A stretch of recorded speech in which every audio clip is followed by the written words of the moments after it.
Today's A Mediocre Time with Tom and Dan podcast is brought to you by Core Flooring Center right there in Winter Park. Their website is coreflooringfl.com.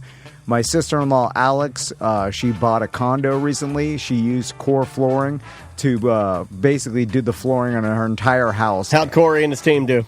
Unbelievable. It looks fantastic. She's super happy. She did the luxury vinyl plank.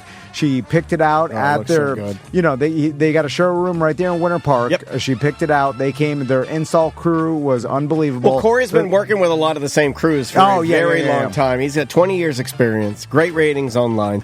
She got the made in the USA waterproof laminate, but he does vinyl planks, wood floors, carpet, dustless floor removal, which makes it a lot easier and a lot cleaner. Like, let's say you have tile in your house and you want to rip it out and put like luxury vinyl plank, right? He offers the dustless floor removal, so it's like, it doesn't dust up your whole house. 0% financing for 24 months. Also, if you mention Tom and Dan, and you got to mention Tom and Dan, please do. You can get 10% off all flooring and labor starting at just $1 per square foot, so you can get that 10% off. But when you redo the flooring in your house, it makes a huge difference. Yeah. And I know a lot of people out there, they want the upgrade. That luxury vinyl plank is 100% waterproof. Yeah. Great for pets. Like I'm always going to have a dog, so when I was putting in my floorings, luxury vinyl planking is what I have. I love it. Yeah. It's basically indestructible and it looks like wood. Yeah, no, it'll last forever. It's crazy. So talk to Corey. He's been a radio listener for a long time. He's supported our show now for a very long time. He's really, really good at what he does. And when he came by, and I talked to him at Alex's house, super nice dude, and we talked to old school radio, like he remembers, drunky from back in the day. So, super nice guy, and just tell him you're a Tom and Dan listener. He'll take care of you. It's Core Flooring Center right there in Winter Park, coreflooringfl.com. Live from the Injured on the Go Just Call Mo studio. It's a blast! It's Orlando's own Tom and Dan. Hello. This is your Mediocre Time with Tom and Dan program. We hope that you will find our presentation precise, joke heavy, and just right. Thanks.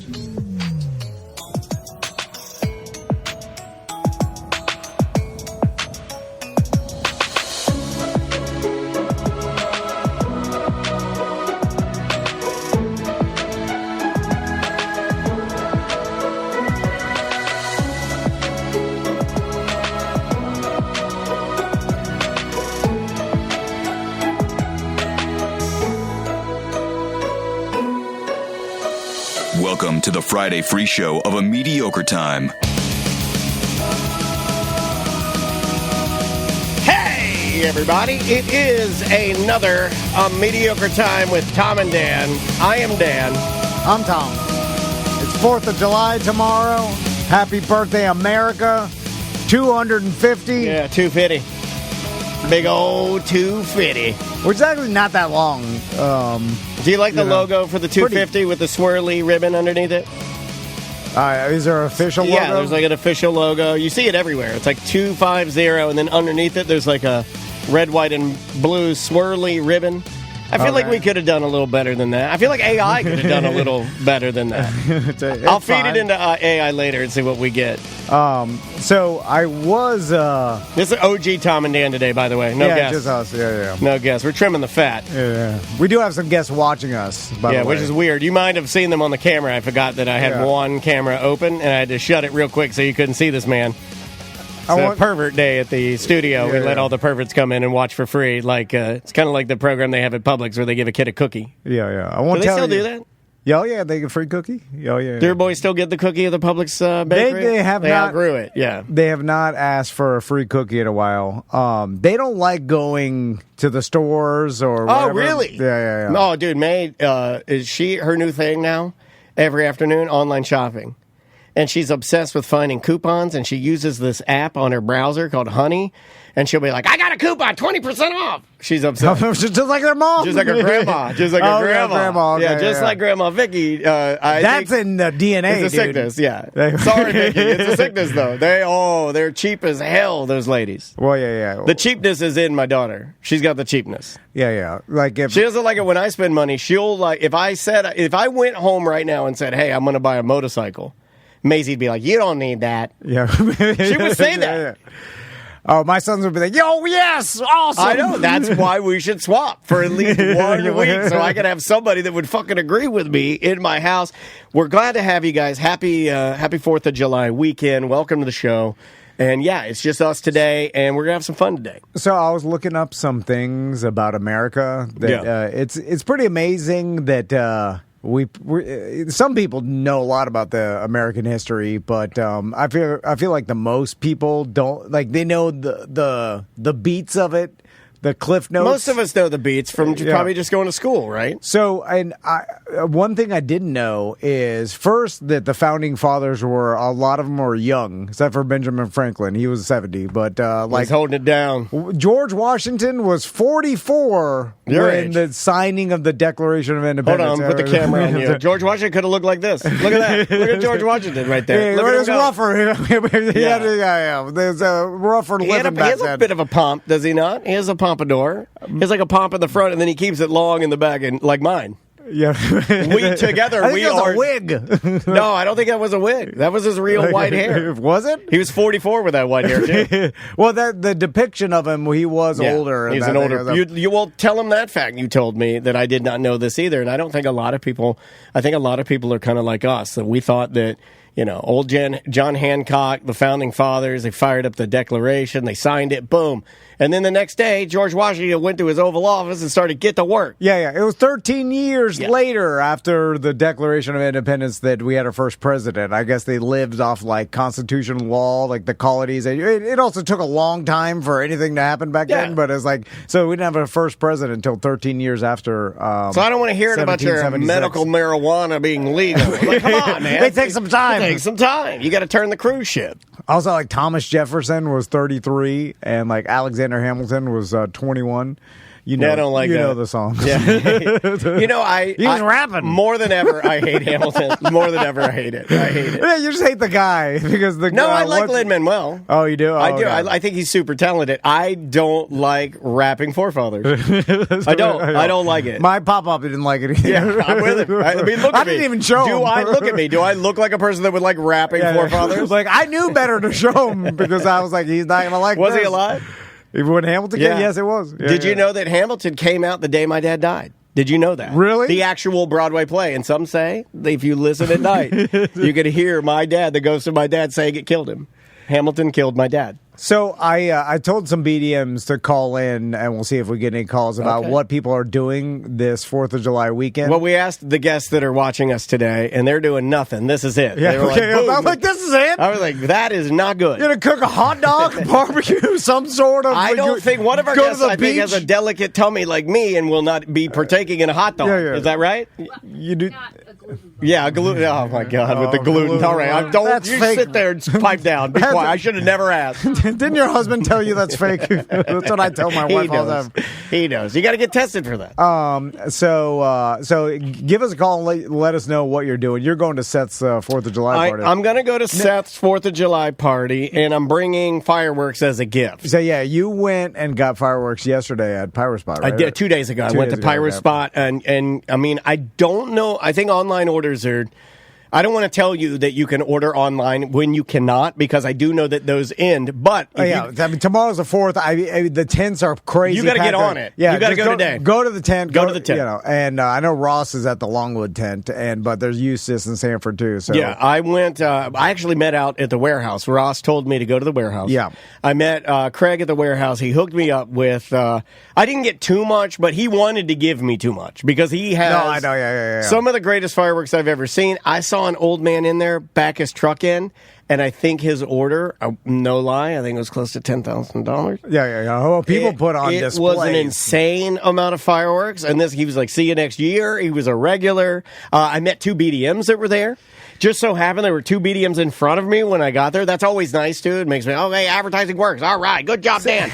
And I shook their hands. They were, this guy, he's spending a lot of money on fire. We should have gotten the fireworks business. So you've never put on a display. That's not my job. That's your job. Yeah. You've only been to mine. So now that you're is not in charge. My job. Like, don't give this to Seth. I was going to give it to Seth. No, he'll take credit for the display. That's the thing. I didn't think about that. You have to take credit for the display, and you have to. I almost made a grave mistake. You have to let everybody know at the party that you provided the fireworks. It's on you. So then every explosion in the sky, me. And then when everything's done, and obviously. Save the finale to the end, and also like the slow walk away. Once you light it, it shows everybody how brave you are. You know the beats. Oh, the slow walk away. I mean, you might. Can you text me the beats before I go to the? Okay, text me the beats, please, because I don't want to get it wrong. Here's some fireworks advice. Okay. Don't let the crowd see that you're scared. Like, there's a lot of nervous dads out there that will get a cake. I am a nervous dad. I'm a nervous dad. And naturally nervous. They'll go over because in your mind you're thinking like, well, I wasn't trained to do this. Like, I don't know. Like, I don't even know what he gave me. I know it's humongous. Like, I have a cake that's how big is that? I have a cake about as big as the pumpkin. Remember that lady, gas mask? Remember the lady that came in and then she sent us pictures of her sticking a pumpkin stem in her pussy? No, come on. It's about as big as that pumpkin for the photos. It's a huge cake. It's as big as... Why did you even say that? Because it's what I envisioned in my... But this is the mental problems that I have as I see things. They're like, describe it. How big is it? I'm like, fuck, it's as big as that pumpkin the gas mask was fucking her pussy with. No, come on. The pussy pumpkin. Come on. It really happened. Put some plastic over the stem. Why? She did not put a condom on the stem. And I thought that was weird. Why do you always try to stop me from saying things that really happen? Like, these are keep real. Keep it to yourself. No, I don't want to keep it to myself. Yeah. I want to tell our listeners there was a time when we had a lady in here. It ties into Seth Petrozelli. She didn't put it out on the internet. She had a witch hat on. She had a plastic witch hat on, and she's fully naked, and she had the stem, the rough-ass chopped stem, dry, and she's fucking her pussy. No, come on. I don't know what, it could have been. Can't be good for your pussy. It can't be. Dr. Powers is in here. I'll ask him. There's, we evolved. We have tough genitalia. Yeah. It went through a lot. In jail. She was in jail. All right. What was I talking about? Founding fathers. No. The fireworks. So, tips and tricks. When you light the firework... What am I lighting it with? Start there. Am I using a long... I feel like one of those long barbecue lighters is wimpy. Yeah. I feel like that's wimpy. I feel like I got to use a regular Bic lighter, get my hand down there next to the fire. Or your own cigarette. That's the coolest. In fact, even if you don't smoke, light a cigarette because it's a constant fuse lighter. And then you can puff a couple times. Right. We have our first phone call on the Tom and Dan America Phone Call Spectacular. Thanks for calling. Who's this? It is Tracy. Hey, Tracy. White Claw Tracy, live from San Francisco, California. How's it going out there for the big U.S. men's national team match? Oh, it was amazing. I mean, I hope everybody watched it. I cried at the end. It was amazing. I was looking for you. Even though we were down a player. I was looking for you, and I realized that it could have been very easy for Tracy to have been on camera because they had those, those portal cams that they have? Like they have at, Times Square has one. Yeah. There's one in Ireland. I think. They had a bunch of those, freestanding cameras out, and we just got there too late. I could have told Tracy, hey, go to that camera with your family, and we could have seen her on the TV broadcast. Because I have a whole channel of that camera. Yeah, I didn't see those. I didn't make the Jumbotron this time because I did make the Jumbotron when I was in Miami for the Portugal match. All right. I don't know if I made the TV, but I made Jumbotron. There you go. But I am doing something so American today. I had to call in because I will be flying tomorrow. So tomorrow I guess that's pretty American to be flying the great skies. But I'm going to Great America Theme Park today in San Francisco. All right. What is Great America Theme Park?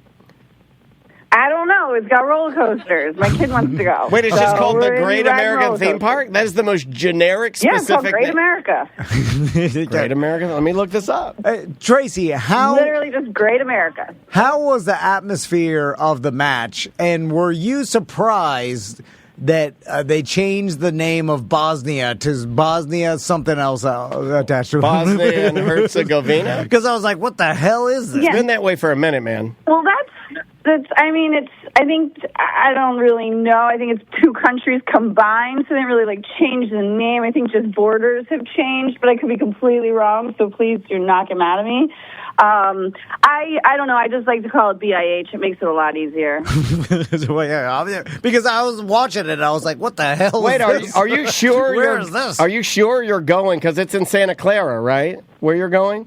Yeah, we had to take a train. Yeah, so it's literally right next door to the stadium. Yeah, it says right here. Well, hold on, Tracy. It says right here, one quirky note for the California park. If you're going during World Cup season, it will be closed. Correct. It was closed. I was just going to say that. It was closed when the game was on because they take over the parking lot. So that's where we all lined up to get into the stadium, was in the parking lot. So it is open today. Oh, okay. We bought tickets. So it is. We are going. We have tickets, and they're showing some fireworks. But yeah, it was completely closed. But that's how we got to see it, because it was literally right next to the stadium. Yeah, it's only open on non-match days, they say. That's wild. Yeah, very, very cool. Yeah, because they share the parking lot. You know what I want now? Is a Whopper. After every big win, and like similar to the Knicks did, I'd like a good light rioting. Okay. Not a full riot. Yeah. A riot light. Everybody just spills out into the streets, and then whatever first car you see, you start shaking smash the windshield with your feet. Of course, cop car. Yeah. Well, one person gets on the cop car windshield and starts stomping it crazy. Here's something I've noticed Climb a light pole. Have you seen the guys, they stomp the windshield and until it caves? Yeah. And it's scaring the person inside the vehicle. I like those, but if you look at the person stomping the windshield, every single time they're wearing Air Force Ones. I'm okay. Call That's the most American thing. Call me crazy. But if you look on all the videos of them stomping in every riot, the person stomping has on Air Force Ones. Named after America's plane. Exactly. Qatari 1. Oh, no, we're on Qatari 1 now. We're in the Qatari plane now. No, it's still called Air Force One. It is, now. but if you don't like, you call it Qatari 1. If you don't like him, that's what you call it. I think it's funny. Qatari 1 is funny. So you're going to this theme park, and then you're heading back, when, Sunday? No, we actually fly tomorrow. We were contemplating going to Seattle for the next men's match, but since we're already over here, but unfortunately Mike can't get the days off of work because we're leaving on Thursday night to go down to Miami. He owns the company. So. Shut it down and go, man. What are you talking about? It's his baby. He doesn't own the company. I'm Team Mike. They went to one match and they thought they bit off more than they could chew. And I'm like, your husband's got fat travel balls. This guy does not care. Yeah. He's taking his family anywhere. And I text Tracy, how many times have I hashtagged Mike's got balls to you? Like 1,000 times. Because this dude, he's like, I'm taking my family anywhere I want. You're going to sit through the soccer match. And they have the time of their lives. I'm proud of you guys, man. No, I know. Yeah. Yeah, we're very privileged. We're very blessed. And, I say privileged, but my husband works his ass off. So, he does. He does.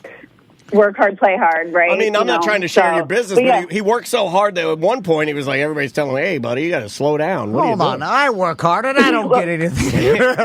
You go on adventures. I'm the only one that doesn't go on adventures, and that's because I don't want them. I just like saying that. Thomas, what time do you wake up in the morning? What time you can work at night? Okay, it doesn't have to be in the morning. Okay. Damn, you got Tracy calling out your work ethic. She thinks my husband gets up at 4 a.m. and he's out of the house at 5 a.m. So, You up at 4 a.m. out by 5? Hold on. There's a runner's joke out there that every runner who starts bragging to their family about them waking up at 5 in the morning and going for a run, they're asleep by 6:30 p.m. because they're, he's not. He's not running, Tom. He's running to the office at that hour. Yeah. He runs when he gets home from work at 6 o'clock. All I'm saying is that if you wake up early, you go to sleep early. So that's how it works. Oh yes, that Benjamin Franklin. Yes, that's a Franklin favorite. Bedtime. Early to bed, early to rise. So I don't want to hear all this bragging about getting up early or that you can't stay up past 10 o'clock. You pissed off Tom with your amount of vacations. Now he's mad. Well, you're living a better life than I am. Why do you get vacation mad? You've been everywhere. You've been to Hawaii, Sublime at Red Rock, all these amazing trips, and you get vacation mad? Yeah, no. Motherfucker, you go everywhere fun. Yeah. But I wanted more. I want more. Greedy. Guess where she went that she said she enjoyed, and I know you and I enjoyed it. She did the tour of Alcatraz with her family yesterday. All right. I love that tour. I thought Alcatraz was amazing. I thought it was super cool. Yeah, I really enjoyed it. No, great talk, everybody. All right. See you tomorrow. Here, Tracy, with the environment of the World Cup, was it like everything that we imagined? What was the worst part about it? The worst part about it, I would say. Oh, my husband says my $30. Well, they weren't White Claws, but that's my answer. He sounded $30 British. drink. Did you hear that? I heard your $30 White Claw. He sounded like an old British noble. Your $30 White Claw. Were drinks super expensive? Yeah. I mean, yes. But they were like the big boys, though. So, I mean, I told Janet they were like the 24-ounce Trulies. Yeah. So, they were like $25. You got to go 48 ounces or nothing. And look, if I'm going to World Cup, I am shotgunning 48 ounces of whatever it is, sizzly soda down my gullet. Yeah. There's nothing like 48 ounces of wild berries. Oh, yeah. So get your diarrhea going. Wild berries. You better to play. Unfortunately, I was forced.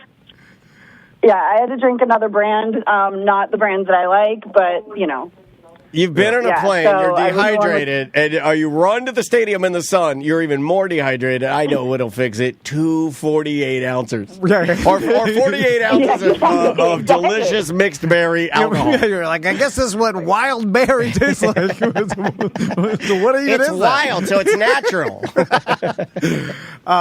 So that's awesome that you got to experience that, Tracy. And then did you see any famous people? That's the number one thing I was thinking of is that, like, there's so many famous people at these matches because, like, it seems like more than ever we actually do have a decent World Cup team. It's a younger team, but it's a really good team. You actually got to witness that red card that was certainly not a red card. As far as I'm concerned, the fix is in with FIFA. If you're going to start giving unnecessary red cards that you don't give Lionel Messi to our guy to cripple our strikers, so we have to put somebody in there that's not as good as who we've been using, then I have a problem. Because I'm trying to look at the other side of it because obviously, like, there's a professional referee and there's other people that, the commentators and us as fans were like, that's ridiculous. But there has to be another side of it. So I was like, what's the other side of it? And is there and it's hard because I don't know the rules of soccer that much, but like if you're being reckless and even if it's an accident, but they're considering you like a reckless move, is that necessarily a red card? It looked because it looked. I mean, obviously it was a complete accident. Like he stepped on the guy's ankle, but could the ref say he shouldn't have done? He was being reckless by even doing that. Therefore, it was an accident, but it was because of a reckless. I think that's kind of where he landed. Unfortunately, you can't. We'd like to see some consistency. You can't not call that for Lionel Messi. And then, our old dude's in there, and then he does exactly the same thing with less malice, I would say, because malice is the key word they use in the actual law or the actual rule. There has to be speed, force, I think. I think they use 3. I think they use speed, force, malice. I looked it up this morning because I knew we were going to talk about it. Malice is that's the one where he's off the hook. When you watch it full speed, the problem is VAR slows it down. When you slow it down, it looks graphically horrible. It looks terrible. Watch somebody get decapitated in slow-mo. It's terrible. You watch this in slow-mo, it's terrible.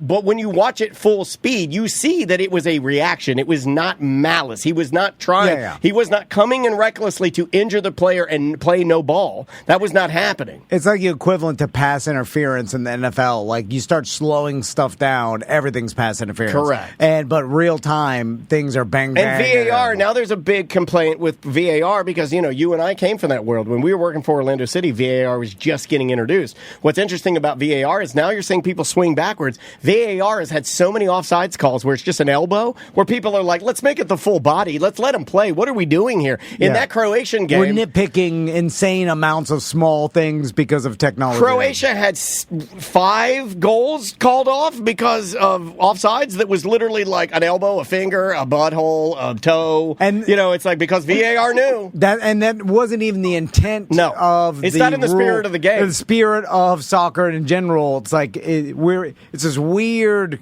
combination of now we have unlimited technology, and then you have a game that's so old that the spirit of the rules written are now being like nitpicked by technology, and is in a lot of people's views is ruining the. I'll quote our buddy Richard Herron from the BDM soccer group that if you're not in and you like soccer, you should join the group. He champions that group. I got him a little gift for doing our World Cup pool and for controlling the group. What's interesting about what he was saying is it's like if you're going to do it, you got to be snappy about it. You can't say VAR call and then take 13 minutes to make the call. Like, it's not in the spirit of what we're doing here. And if you're going to do it, it's got to be quick. It's going to be like, we looked at it, it went to the NFL actually does it right. It goes to New York. They make the call. They're like, they know they don't have enough time. They're like, we got to do this fast. When you have 10 minutes of stoppage time at the end, you're getting way too long. And let's knock it off with the hydration breaks. I don't care where you're from. You better sun up. If you're coming, you better sun up. That's part of the game. Hydration breaks. What the participation trophy at its finest? The hydration break? It's just for commercials. Even though they didn't play no commercials. It was weird. It depends on the channel you're on. Okay, if you're on 4K, they won't really run it because I don't know if maybe I don't think they have enough 4K commercials. All right, Tracy. Tom's Before we go, Daniel, have you told Tom about our gambling? No. What did we do? I forget what we did. We won our group stage. Oh, yeah, we won. I won in the pool. So, me and Tracy had to split the money because we won. So I'm the best at gambling on the show. Yeah, that's what I was supposed to do. You didn't even know what the hell she was talking about. You're not that's how good I am at gambling. I'm so good at gambling, I forget all my winnings. I'm winning so many. I've won the Guillotine League. I've won the regular money league, and now I have won our soccer league. I'm King Gambler. No, you're a scratch-off ticket. I'm King Gambler. That's nothing. I'm in the red. Making monies. Anybody can scratch off the black. I'm in the black. Yeah, see? I'm not. I don't have no idea what I'm talking about. I'm winning. Tracy, we love you, but Tom's bored. I thought you'd be proud of us. Tom's bored of you, Tom, not proud of you. I'm not proud at all. You just pick something Tom and then you win. Get home, get to work. I didn't even pick anything. We didn't even pick anything. It was all random. Out of a hat. Okay, it was all right. Out of a hat. We're the best of out of a hat. All right, we love you. Safe travels. I love you guys. Bye. All right, safe travels. Love to the family.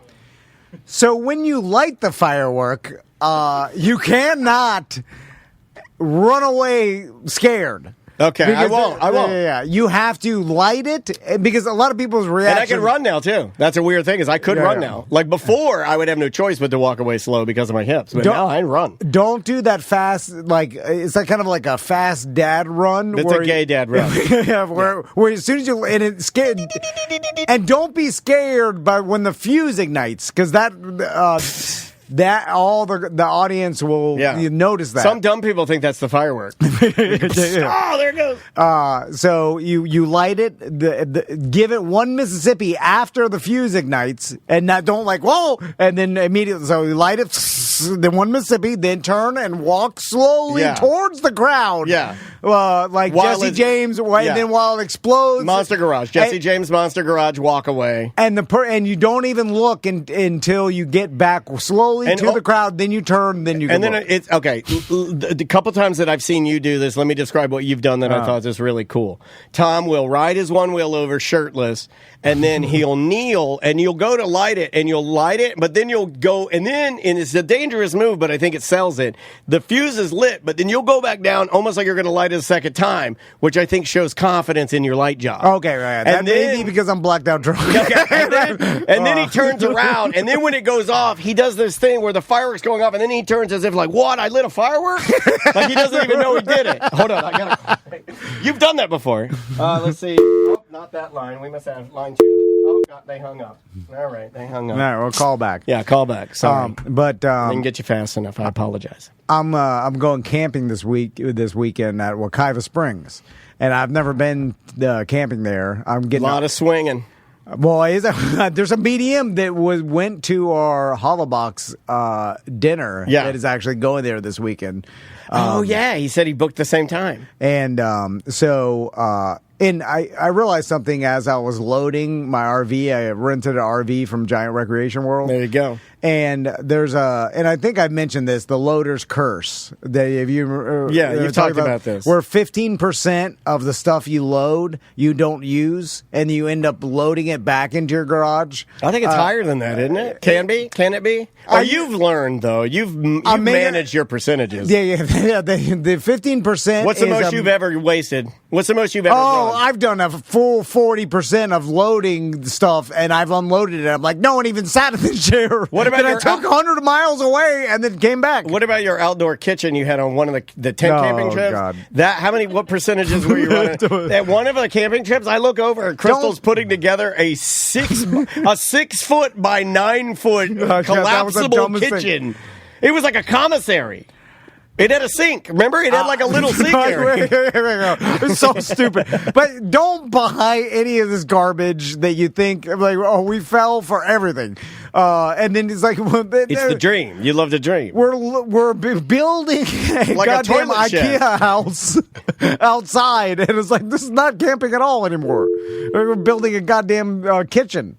Stupid. Thanks for calling A Mediocre Time with Tom and Dan, America Spectacular. Who's this? Hey guys, it's SJ. SJ, hey. What's up, buddy? How are you? Happy 4th of July weekend. What's going on? Happy 4th to y'all. Well, y'all want to know where we're going? Just to let everybody know, I'll be out at the lakefront here in St. Cloud tomorrow. Hell yeah. Filming all of the 4th of July spectacular out at St. Cloud on the lake. There you go. Yeah, that is going to be a really, really fun time, and it's not too late to show up to that because it is a good free time. So, SJ, when you go out there... I do like him just ending the call with just, that would have been funnier to me. That's what I want. As a listener, because sometimes I have to put myself in the seat of the listener, and I want to take, ow, and then drives into a tree. SJ, do you bring the fish in your truck? Yeah, do you bring your weaponry? Actually, my fish lives right in that truck beside me all the time. Yeah. All right. Yeah, he's got a stick with that all the crazy folks out here in St. Cloud, I will be carrying the fish with me. Yeah, he has that big, like, knobby stick he'll hit you on the head with if you act up. So you better not act up. Yeah, he almost hit his neighbor for stealing his TV. Yeah, his neighbor. Yeah, we told that story, right? Yeah. Yep, sure did. Yeah. Back when, 2 Christmases ago, when somebody stole my TV off my front door. Yeah, Maisie has me tell that story every Christmas. It's like a Christmas miracle. Family tradition. Well, SJ, enjoy yourself at the St. Cloud 4th of July Spectacular. It's at Lakefront Park. Yeah, ma'am. And we appreciate St. Cloud for advertising with us this year. I know that SJ says it loud, he says it proud, and he's down with the cloud. Always down with the cloud. All right, buddy. Take care and love to you and the wife, all right? Y'all good. Y'all have a fun, happy 4th of July. And just like Dan's been saying, I'd like to thank everyone that subscribed to the YouTube over the last couple weeks. Let's keep it going. We're on that road to 10,000. We are. It's really been helping out. All right, buddy. Be good. All right. Let's take a break. And when we I don't come want back, to take a break. All right, we can let's take a break. We keep going. We need to take a break. But I have a weird shy bladder today. When we not getting all my pee-pee out. I went to the doctor one time. This is when I was, I think, having an anxiety problem. You used to refer to that as when you were weak. That's what you used to say, and I was like, "Oh man, that's kind of harsh." So then I went because I was like, and they sonogrammed my bladder. A lady did this. Remember, too. you told me the same thing. I rarely talk about this because. Again, I don't want to put my weakness out there. But they're like, oh, you're not getting all your pee-pee out. Take this medication. It's called Flomax. Yeah. And it makes you... what Flomax, one of the side effects of Flomax, I don't know if anybody in here, there's 3 men in here. I don't know, like 2 of us have been on Flomax. I'm just going to assume. No, I didn't take it. Okay, you didn't take it? Yeah. Because I realized, I was like, this ends today. What it does is Flomax, and you can look this up, one of the side effects of Flomax when you take it, I only took it for a little while. They actually put it on you when I had my hip surgery, they put you on Flomax. For some reason, it's like to get fluids out of you or to get they make you, but you come in your bladder. When you ejaculate, it just skips a step, I guess, and it just goes into your bladder. So then when you pee, you will pee your cum out. Why does that happen? I have no idea. And how did they even find out that was a side effect? It was like somebody on it in a clinical trial. And then when you go to jack or have sex, nothing comes out. It's like being a kid again. When you used to get the sensation of coming, but nothing would come out. Yeah. I don't need anything to come out. Yeah, me neither. I've already had my baby. That just causes a bunch of trouble. Yeah. Evidence. It's gross. It's gross. Yeah, other humans for the rest of your life. Imagine you could just be sitting at Olive Garden and cum in your pants because nothing comes out. Well, you'd be allowed to cum your pants anywhere you want. It's technically just an 18-year burden. That's it. After that, the government says, you're fine now. Oh, yeah. Now everybody doesn't want to take No, you don't really notice it. You can't see it in your pee. But it's lumpy. Yeah. Sometimes your pee will be like, blimps, bloom, bloom, blooms, blimps. That's disgusting. All right. Here's what I guarantee. Take a break. Here's what I guarantee. No other podcast in the history of any comedy podcast has ever done a bit on Flomax and your cum coming out in blobs in your piss. No one's done that. Let's take a break, and when we come back, we've got a list of other just random things to talk about. We'll do some voicemails. Also, if you got any plans for 4th of July, just give us a call. We'll take some live calls. We'll tell you what's either good about your plans or wrong with your plans. Yeah. Or if you don't have plans, we can tell you what to do. Like if you need I don't know what to do. First thing I do is go to St. Cloud, but... A lot of people going to the beach, obviously in Florida, right? Amateur hour if you go to the beach. Pool parties, barbecues. That's what Seth's having. Yeah. That's what everybody's doing for the most part, right? Yeah, we're going during the day. We're not going to Seth's nighttime party. We're only going to the daytime party because May has some dance obligations. Yeah. The name of the band, or artist rather, is Faye Lacey. It's from the Elephant in the Room album. The name of the song is Sarasota. We'll be right back. 1-844-866-6326 if you want to call. That's what Tom wanted. So call us. We'll be right back right after this with more A Mediocre Time with Tom and Dan.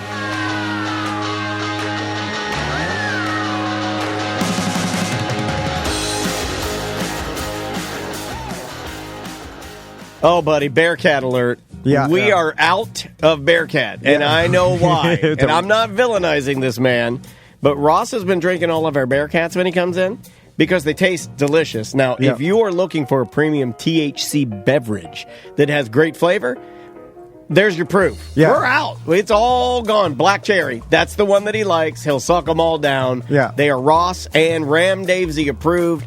Bearcat, drinkbearcat.com. Yeah, you can find them at drinkbearcat.com.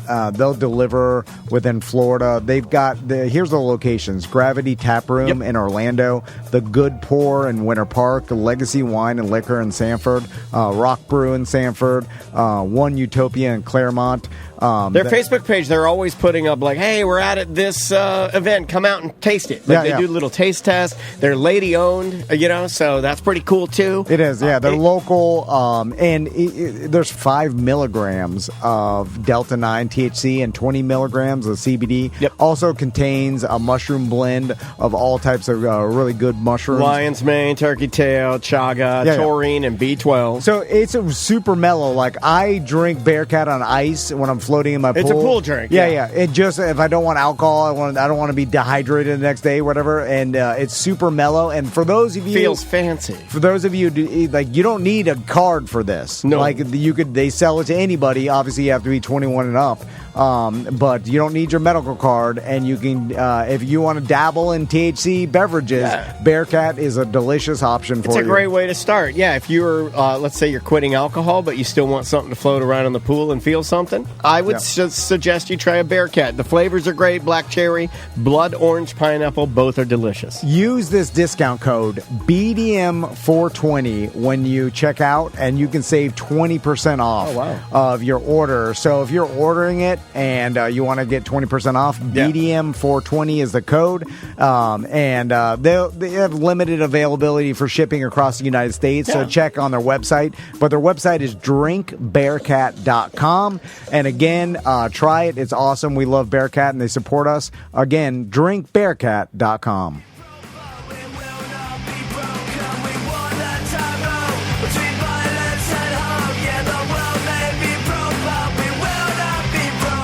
Brand new music from Rad Boy. The name of the song is Broken, obviously. Welcome back to Mediocre Time with Tom and Dan. So I saw this. Oh, we got calls. Okay, well, let's take a call. Let me see. Did they call back? Hey, thanks for calling a Mediocre Time. Who's this? Yo, it's DeBerry Joe. Hey, Joe. DeBerry Joe. Thanks for calling the big Tom and Dan America Phone Call Spectacular. Yeah, I'm working on cleaning out my garage right now, sipping on a High Life. But no, tomorrow our plans are, well, first of all, let me preface by saying I grew up really fireworks blessed. My dad, he managed a heavy equipment shop right across from a Sky King place over in Cocoa. And, like, every year he would get over $5,000 worth of free fireworks handpicked by the owner of Sky King. So, like, I'm kind of done blowing shit up.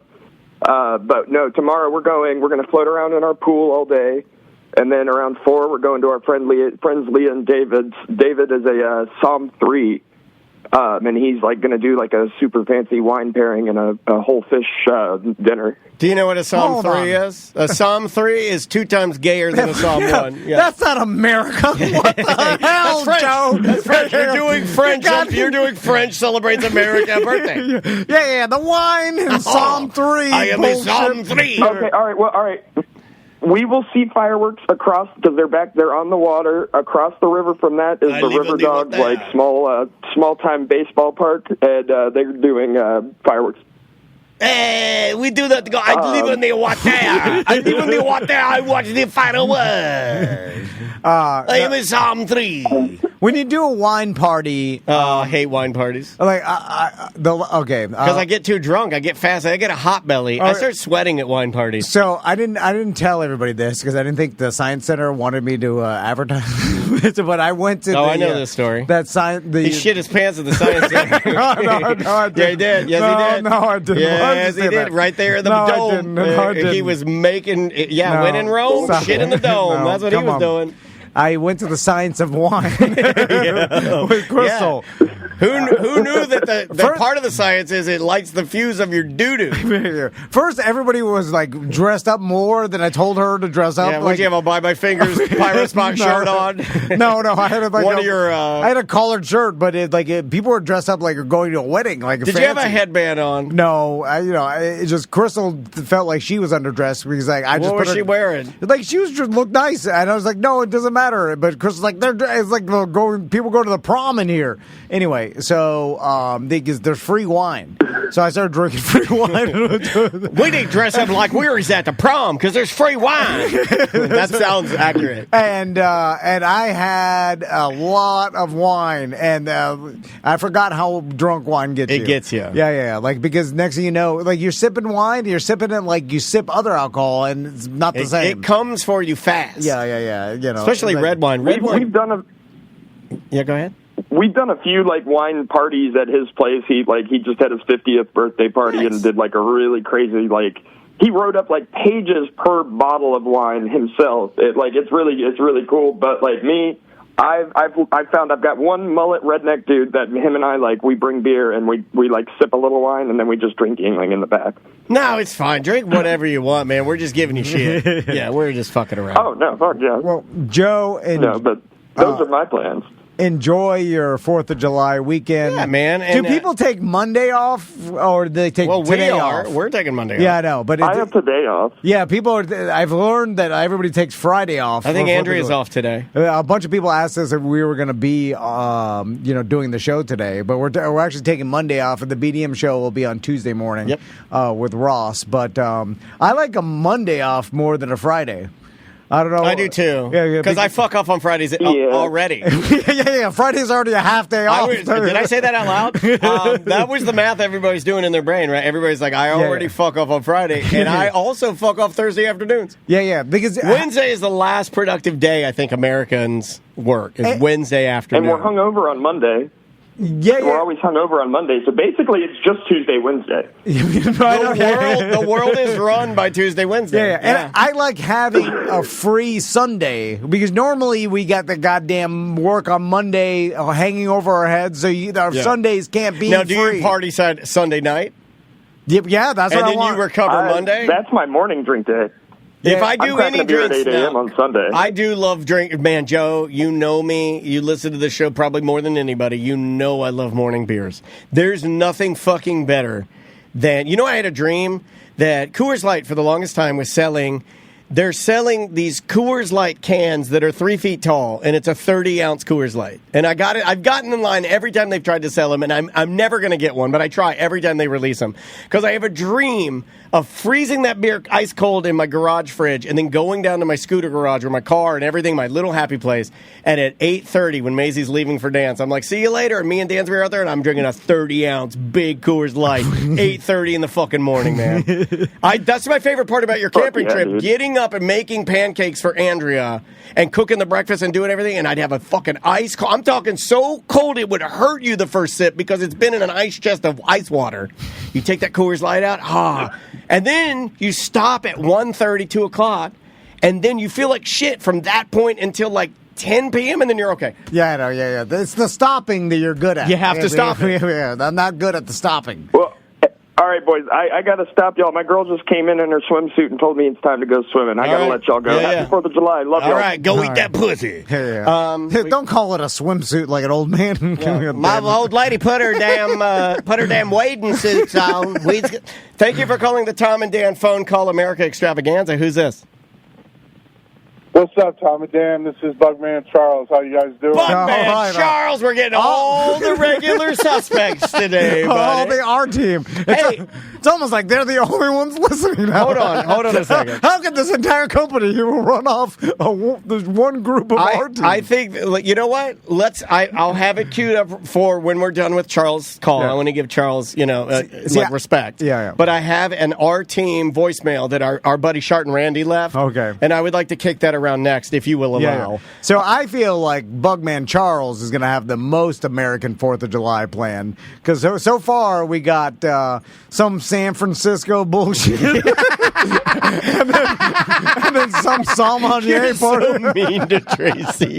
The San Francisco bullshit and some dumb wine party. Yeah. That's almost not even America at this point. Neither of those are America to me. I mean, they are. I mean, St. Cloud's still winning in my book by literally light years of what a true American celebration should be. What do you got, Charles? So, started out my Friday. I was hoping to come on the Friday pre-show, but you guys wanted to do it solo. All good. So I took my youngest son, who's 17, with his permit, just got it, driving, We went to go see Supergirl, which was really good, by the way. Wasn't great. It was good. Don't listen to anyone that says otherwise. It was definitely worth seeing. You're the only person that said it's good. Yeah. And that's a little bit un-American. No, it's not. Supergirl is all American. That's what it's about. Isn't she gay now? Supergirl's gay now, right? And that's what everybody's mad about? I'm not saying I'm mad about it. No. Yeah, but don't they allude to her being a lesbian? You got to be careful. Absolutely not. You got to be careful. Supergirl. She's the Hots for Lobo in it. Oh, okay. All right. Anyways, I don't care. So, yeah, they stick to the source material. That's all good. But, yeah, so then also next is the most American thing is I'm off work today. My wife has to work, so that's fun. And then... now, being off of work is different than being out of work. True. Hey, I'm not out of work. I am working. Oh, okay. By the way, you're not a bug man anymore, right? From Burn Pest Control had called me about a job and was interested, but I had already started working somewhere else. So, I'm sorry. All good, though. Oh, I'm sorry, man. That's like, Yeah, I would have loved to have worked with them, too. That's the sad part about it. Well, maybe another time. Yeah, absolutely. He seems like a super nice guy. Oh, so. Burn. Anyone's looking for residential pest control, I would call Burn for sure. Look at this guy's a pro. And from what I've learned, this will happen again. It's almost inevitable. No, I learned my lesson. Call it a. Don't be on your phone while you're. Don't be looking at or don't be talking on your phone to Tom and Dan while you're driving. They call it a cycle. Of bad behavior or. I crashed Crystal's truck while looking at Facebook one time, and then I went back to it. Yeah, you did go back to it. Stopped me for like 6 months. And Maisie caught you. Maisie caught you doing it. My daughter caught Tom scrolling in traffic. Maisie's like, oh, he's scrolling. Yeah. She also said you look sad. There you go. All right, Charles. You can't say nothing, Dan. We got another call, buddy. We got another call. I got to jump. I just want to... Yeah, go ahead. Have a good one, guys. Yeah, go ahead. Finish. No, I was just going to say the other thing is I'm going to spend the weekend with my oldest son and my 3 grandkids. They're going to come over. We're going to grill out and have a great weekend. Grandpa Charles. I appreciate you guys. You guys are 2 awesome dads. You know he's got an older son. You know he has an older son. Yeah. He talked about that. You're a grandpa? Yeah. Yeah, he is Ohio State grandpa. Right? Am I right? I am right about that, right? Yeah, he's Ohio. He is a cool Ohio State grandpa with a smoking hot wife. Have you ever seen Charles' wife? That's correct. Charles' wife is a knockout. She's a knockout. You guys met her at the beer fest. I know. I met her at the beer fest. I got a picture with you guys. I didn't believe it. I was like, this is some sort of fucked up setup. No, Charles is killing it in life, dude. Someone's pranking me. No, Charles is killing it. Listen, Tom, you're going to be over by my house over at Wakaiba. I might just swing through there and have a conversation with you now. What the hell does that mean? He insulted your wife. I know. You should beat him up. Oh, get over there. Big for nothing him to death. I'm done with beating up grandpas. That's an old radio days. He's out of the grandpa game. No, I'm joking. Charles, good. All right, guys, Charles. Have a great rest of your show, buddy. Man. Enjoy your 4th. All right, buddy. Talk to you another time. Love to the family, man. Yeah. Charles is a dedicated man. He listens to every single thing we put out. Thank you, Charles. And when you're lifting that bug tank all day, you get a functional strength. You get that's stronger than workout strength. The bullshit, gym strength that we. Well, you're good at you're good at lifting the machines around. yeah. I was very slow. You're good. You look good. Yeah. Charles, he gets out there. He's Ohio State for life. He's pulling around the bug tanks. So, I saw a story about a Winter Springs assistant principal that got a DUI on an electric bike. Did you see this? No. And there's a big accident on a golf cart this morning after you and I talked about it. So in Seminole County, somebody got hurt on a golf cart and had to go to the hospital because a truck hit the golf cart. I read the story and I was like, how'd this guy get a DUI on an electric bike, right? And apparently he was at some bar.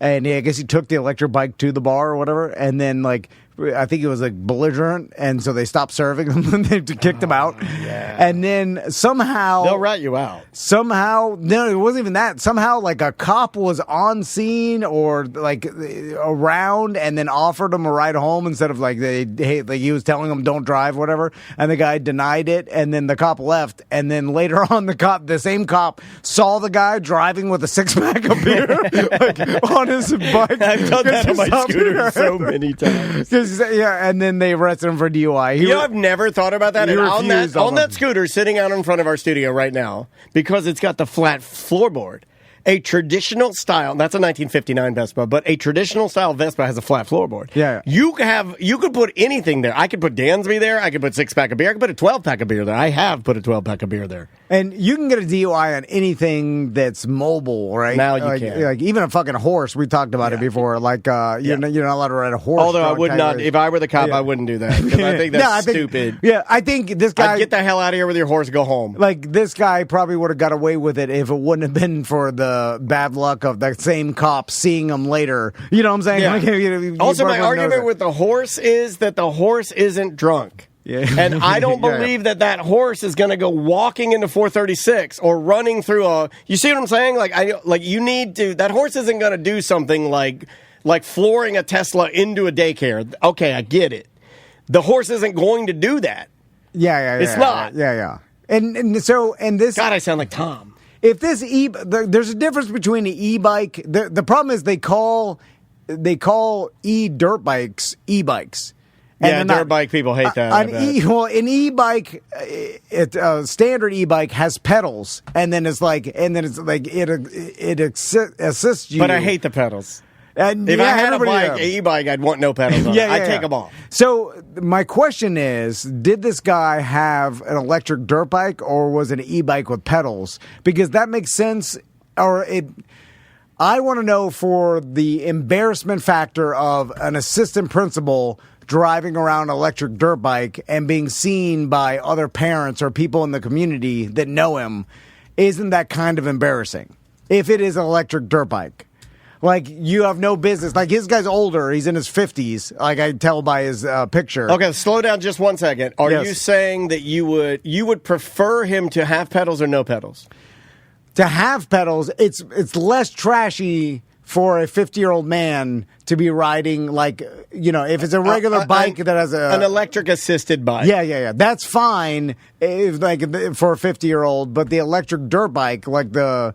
like Turkey Leg has, like the Surons and that. No pedals on that. Yeah. No pedals. That's basically. That's what the kids around here have, the Surons. Yeah. I say, oh man, right. I've been fishing a lot with Max and Tommy by Lake Kewanee Park, and there's tons of teens that come by riding wheelies. Oh yeah. And every time I see it, I'm like, awesome. Oh yeah, it's great. It's great. Like when they. But that crack down here, man. There's a cop that sits up here. Yeah. And the teens like to wheelie by here, and he'll be sitting there and he gets them because they're not.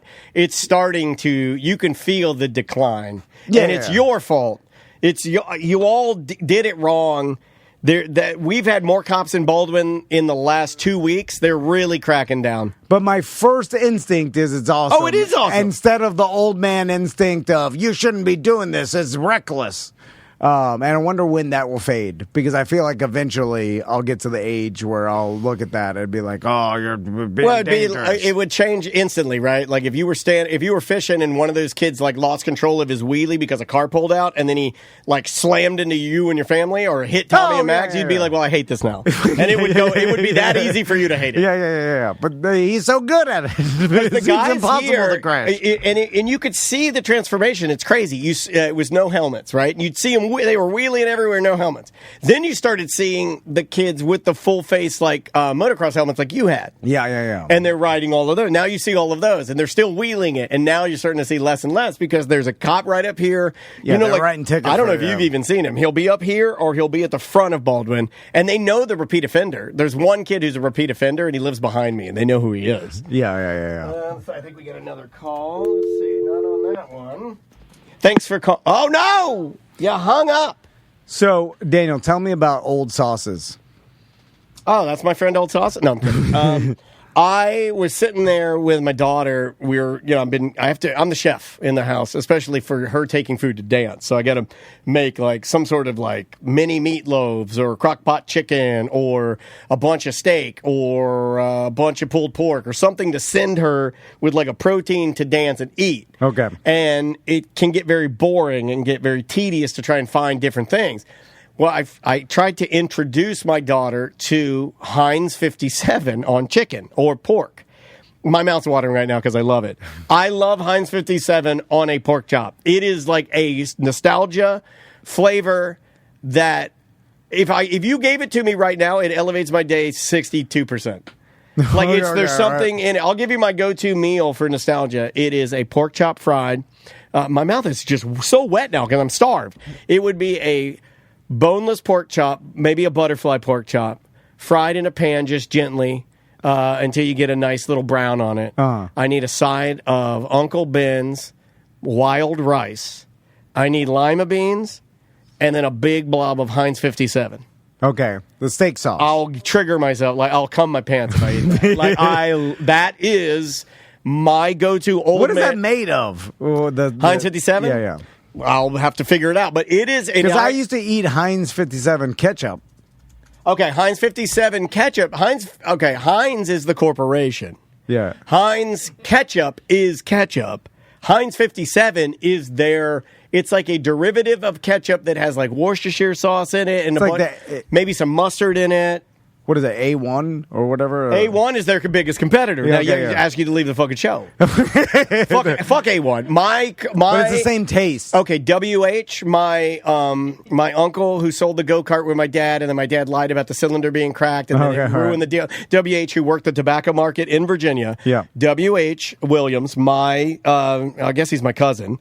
I said uncle, but he's not. He's my cousin. He was an A1 man. So if I ate steak at his house, my mom would have to carry a bottle of Heinz 57 in her purse for me. Because I was a Heinz 57 boy. Okay, yeah. That's considered trashy in the... Don't carry your own sauces. Well, but even putting that steak sauce on a steak is trashy to, like, foodies. Right. Okay, yeah. Absolutely. I was a child, though. I don't do that now. I don't do that now. I wouldn't put steak sauce on a steak now. But Heinz 57... is tell me what's in. Well, if it's a cheap steak or like overcooked or something, you have to gag it down. You could put that on there, but here's where Heinz 57 was better on chicken and better on pork, and it's almost like a hybrid between a barbecue sauce and a ketchup, and like it's got some of those hints of like Worcestershire sauce. You were never a sauce kid growing up? I ate A1. That's or whatever my mom bought. So you were an A1 man. Caller, hold on. We'll get right to you as soon as we're done talking about Heinz 57, all right? Hold on. Okay, so that's Kara, I think. So for Heinz 57, like, I don't know how I got introduced to it. I think it was my mom, and it was namely pork chops and chicken. But it's like an orange sauce. In 1896, Henry J. Heinz was riding an elevated train in New York City and saw an ad for a shoe store boasting 21 styles. He liked the idea of highlighting the variety within it, so he went on creating a type of sauce that would have 47 different flavors in it. And he just randomly picked the number 57 because it was his wife's favorite number. It was like her lucky number. Hold on. It had 47 flavors. 57. Oh, no, it did have the 57. Yeah, it's 57 different. Like, I thought it was like, it had 47 flavors, and I used 57 because my wife liked it. Yeah. I was like, what? I said, what does he say here? He liked the number signaling variety. So he used that. The steak sauce wasn't the original or the origin of the slogan of like the variety is the spice of life kind of thing. But no, we always just ate it in my house, and after telling Maisie to try it, she tried it and was of course. I was like, well, this is a fucking old man sauce. Yeah. And there are a lot of old men sauces, and that's what the topic I came up with is like, what are the quintessential old man sauces? And for me, it was Heinz 57, and I also went through a phase where I would want a steak when I went to, like, let's say, like Red Lobster. Yeah. I know that sounds crazy, but these were the places we went as a kid. Like, that was considered fancy. And I was allowed to get a steak. Sometimes you could even get a steak off the kids' menu. And I remember, mouth's watering again. I can remember them bringing to the table I can remember the first time this happened, and they're like, "Do you want Worcestershire sauce?" I couldn't even say the word, and I'm like, "What?" And then they brought it to the table, and I remember my mom showing, and she's like, because it's splashy. Like, Worcestershire sauce is very thin. Yeah. It's very light. Like black water. Very pungent. Also a mistake. I believe Worcestershire sauce, the way it was invented, is that it was a normal brewed process of some sort of condiment that this gentleman liked making. He put it in some barrels, and then those barrels were, like, forgotten about. And they were aged accidentally for like a bunch of years. And then when they finally refound them, they opened them up and they're like, oh my God, this tastes delicious. And that's how Worcestershire sauce was born. I like accidental formulas. Yeah, that's an accidental formula. But here, back to Red Lobster. So I remember getting the steak. I can vividly remember it had the little plastic thing that was in the steak to show you what, I think mine was pink for well done, or that didn't make sense, blue maybe for well done. But like they had the little colorful stick. It's a little plastic stick they put in your steak to let you know the way your steak was cooked. Mine I was a kid, would have been well done. I got this Worcestershire sauce. I remember I splashed a little on the side. I dunked my steak into it. I tasted it. I had never tasted anything fucking like it. I was transported to an exotic. I was like, I'm in exotic land. And then I started, like, I remember I went through a phase of Worcestershire sauce. My whole plate would be fucking Worcestershire sauce. I mean, I'd literally fill up. You know, like sometimes you see people do this with soy sauce at sushi restaurants. And by the way, the Japanese people fucking hate it. Don't waste soy sauce. You're only supposed to use what you're going to eat. You're not supposed to fill your soy sauce thing up to the brim and then dunk 2 times and then they take it away. They hate that. And this is told to me by a woman that owns like Sushi Lola's. Shout out on Karen, Sushi Lola's. That lady, Lola, told me. She's like, oh, we ate that. And she said it like that. Also, and then she gave my daughter a free cookie because she's a very sweet woman. But I was drinking Worcestershire sauce as a kid. I could not get enough of it. Calm down, Japanese World Cup fans, with your cleaning up the trash. They're better than us. Now you're bringing your own bags to the goddamn match? Yeah, like, they're good it's people, too far. They're just good people. We all know you clean up your trash. We all know you think you're better than everybody else because you clean up your own trash. Now I think you're doing it just to bully us. Then the stadium didn't ask us to do this. We paid $3,000 a ticket they could have some janitors. That's what I say at the movies. At the movies when I'm done, I'm the worst person. There's a for-profit company. You don't need to clean up after yourself. If I'm at the movies, I can have like what's left of my ice and my biggie drink and what's left of my popcorn. And when the movie's over, I stand up, I drop it to the floor, it explodes, and I walk out. They can't wait till the match is over so they can all clean up their trash. Anyway, who was the person? Kara. Oh, Kara, are you there? Hey there. Hey, what's going on? This is Kara. Hey, thanks for calling the big America phone call extravaganza. You're live on the show. What are you doing for 4th of July? I'm going to be working on my real American garden, which is way hardier and better, has way more grit than a Tom Van tropical weak vanity garden. Yeah, he's got a vanity shit garden. And she's got a strong American food garden. You got a vanity shit garden. No. The food. No, you're growing food. That's not America. You know who? Somebody else villainized you. No, Monsanto grows food, not the people. Everybody knows that. That's America. Capitalism. Whatever the hell the name of the company. Whatever. We got there. We have the big corporations growing our food. What are you growing, Kara? You can't grow individual food. That's un-American. Kara, what are you growing? Because I had another listener reach out to me. The same person that told me who the person was that hit my car. That guy also villainized your garden and said you're growing a bunch of non-food. No, the fooders hate you. The fucking fooders hate your stupid palm trees. They hate your palm trees. You can't eat a palm tree. No, the people that grow their own food, they don't tell you that you spend twice as much money trying to grow it. You grow a couple peppers, one cantaloupe. Have you met me? Do you know what a grifter I am? Do you think I pay for fucking seeds? That's true. I trade with the Amish.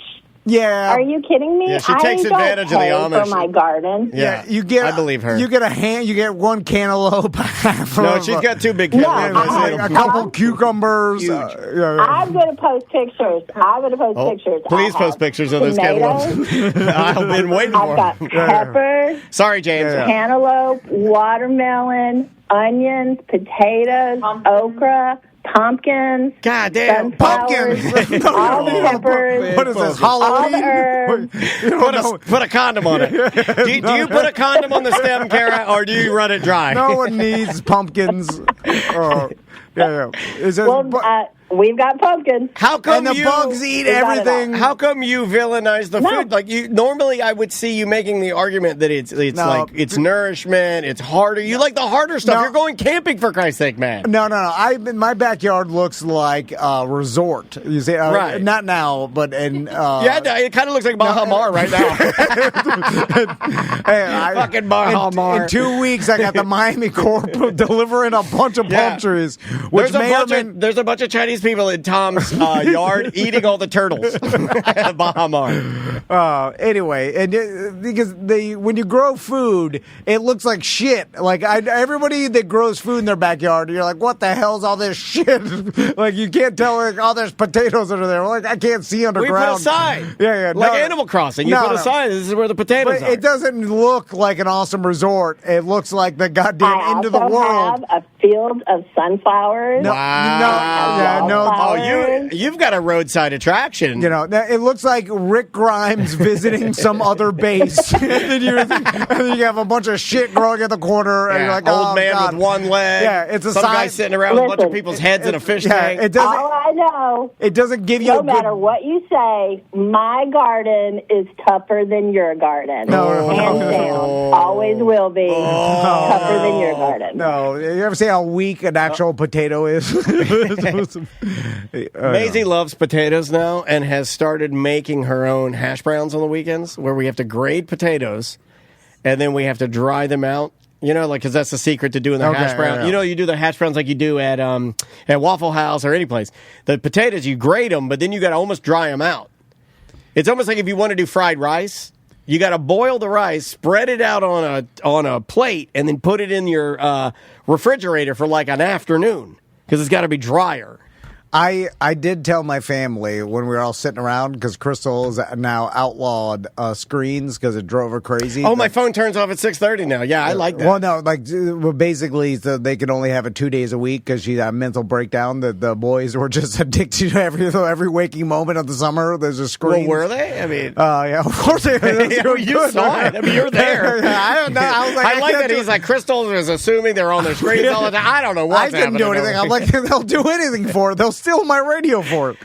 But anyway, I was screaming at my family. I'm like, Maisie cooks her whole family. She can.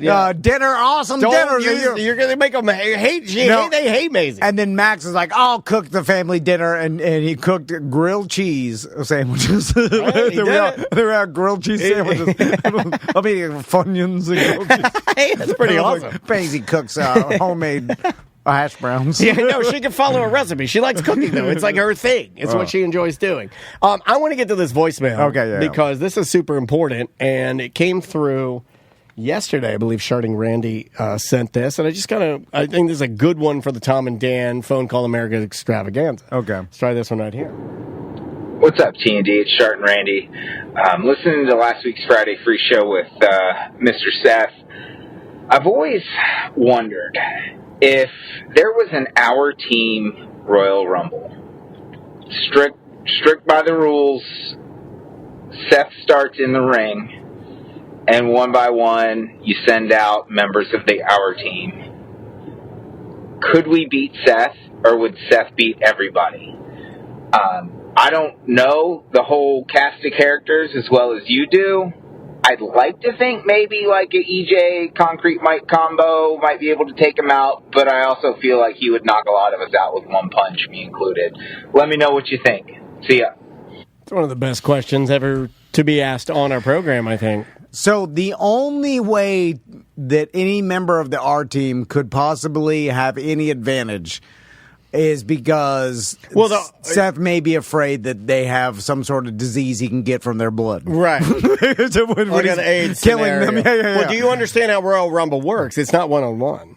No, I know. It's until each person gets tossed over the rope. Yeah. No, I mean... So there could be a potential where if you get like a Remy, Concrete Mike, EJ, Petey Posters. Those 4 guys are stomping him good, and he's just overpowered. Petey Posters is obese too. I'd like to throw that out there. Or he was with the I haven't seen him since GLP-1s. But Concrete Mike is would probably very be strong. next strongest. But Game Show Drew works out too. But the problem is Seth is so trained. He's a trained fighter. Somebody put the our team up in the chat room so I can read the list, because I don't even know who's on the our team list. We don't have any muscle men on the our team, right?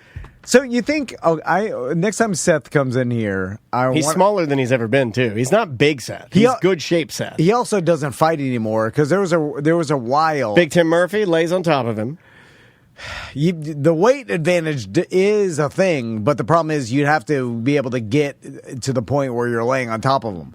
Well, he could just run at him and fall over. Yeah. But I think Tim's in pain all the time, so no matter what, because of the teeth thing, if they're punching him good, it doesn't matter. He's in pain all the time. Yeah. Here's the list. We got Seth Petrozelli, Big Tim Murphy, Enos. Look who made the list. Machete Gas Mask. Old Pumpkin Stem. Come on. Supergirl Jen, Remy, Cadillac Pat. He's not big. A fighter, but he's big. Yeah, but he would help out. The just being a trained fighter, there's so many things that Seth we do have a ringer in here that would really help out, and this guy is any means necessary. Tuttle is on this list. Yeah, but he's not very, he's not any means necessary. He'll bite your dick off. He'll do it. Slopmouth Andy is on the list. Okay. You remember Slopmouth Andy? Yeah. White Claw Karen, Petey Posters, Old Racist Norm, Canadian Josh, Bob Mole, Southern Kermit. All right. Apocalypto, Bug Salt Bad Phone, Man, Mystery Massage Man, Pig Tits Christine. I'd watch her fight anybody, but just dump them out. Jackal, Business Baby, Seth Petrozelli's Wario. Who is that? I have no idea. Papa Secrets, don't know who that is. Kultia, Annoying Chocolatier. I think old school. I think Annoying Chocolatier was somebody we had on who is a chocolatier for a weird job, and you guys are just so fucking mean. You're like, we hate this person. They're annoying. Call them Annoying Chocolatier. Sarah Bakovich, Juggalo Magnet Scientist, Juggalo Water Magnet Shaman, Shy and Dry, Kratom Carey, who might be dead, Puke Shield Justin. All right, those are the names. There's more of that. There's more than that. But, I think no one stands a chance against Seth. He's a trained fighter. But back to, there was a while where Seth was doing those amateur karate competitions against other... Yeah, we put up the picture of the old man who was... a little old Asian man pissed as hell that this guy was competing in his division. And but then now he doesn't do any of that, so he doesn't actually do any combat anymore. You don't think he he's softer because of his daughter? Well, I wonder, because he still trains karate all the time, and he still trains all the time, but if you don't get it out by actually fighting with another human, does that build up? Do you, is there a longing to actually fight? Yes, I'm going to say... Because if you do it all the time, it's like training, running all the time and never actually, competing in a marathon or doing anything you know what I'm saying? Yes. You're just training for what? There is... Okay, follow me with this concept and see if you agree. All right. When he was knee-deep in UFC, when he was on all the shows, his goal was to be a top-tier UFC fighter. Yeah, and you could argue that he did that. He got into the shows. He met Dana White. He's working. He did Bellator. He did... What's the other one he did? The one with Bob Sapp.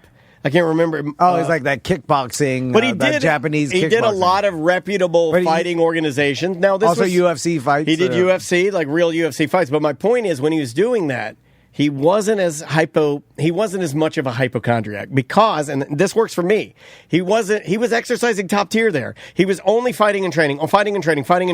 So he's getting it out. Distracted. He was distracted by it. He was getting it out, getting that energy. It's just nervous energy, right? The hypochondria has got to be just it's nervous energy.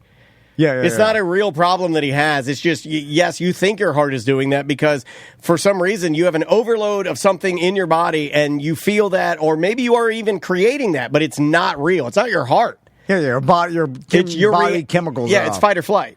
So he didn't have that. So his hypochondria was a lot less. Now that he's not doing any of that, his hypochondria is off the fucking chart. yeah, it's got to be. Also, as you age, I think that's going to get worse. It gets worse. So I think that now would be the time to do this. If we did something, I mean, because he's never been weaker. That's what I would argue. Yeah. In his mind, he looks great. He's very strong. He works out all the time. His fitness is great. But I don't think he has that fighter instinct. Well, he told us that he kind of lost that. He's a lover now. He didn't have daughter. The aggression even at the end of his UFC fights. I don't think he loves that part of it.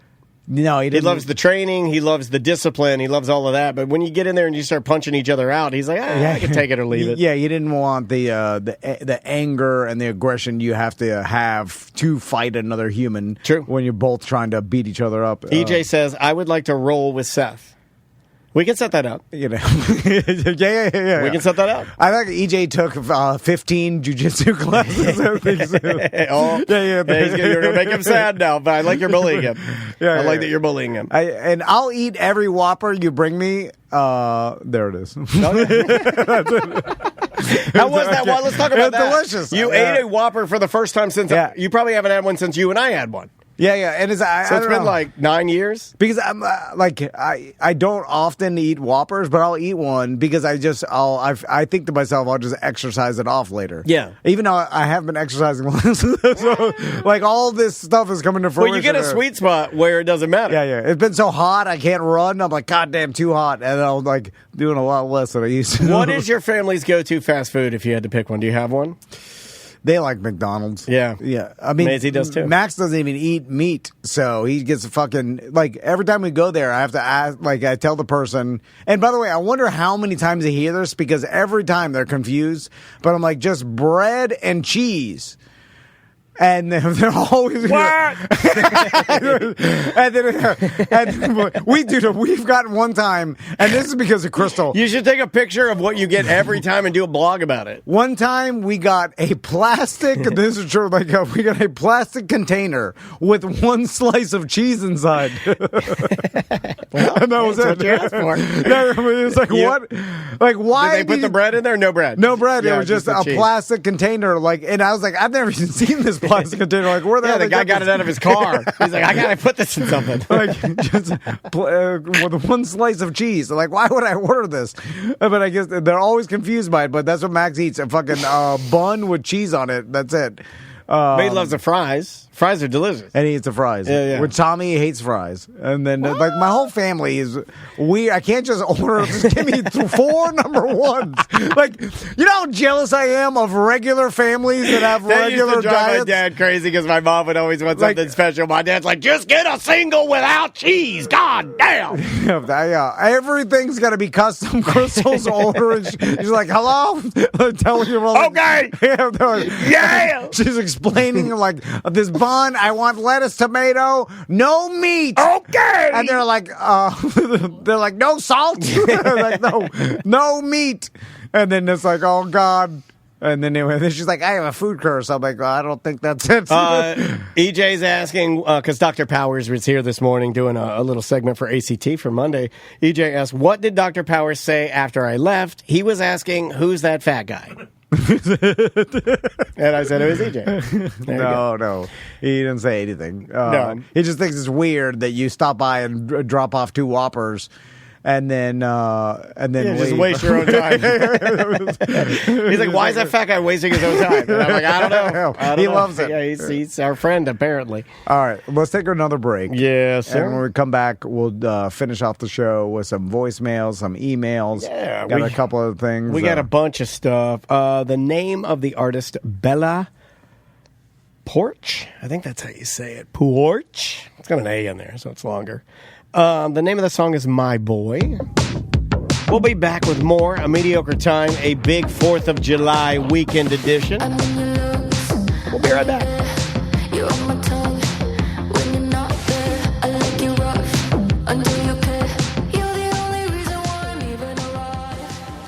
If you are injured on the go, just call Mo.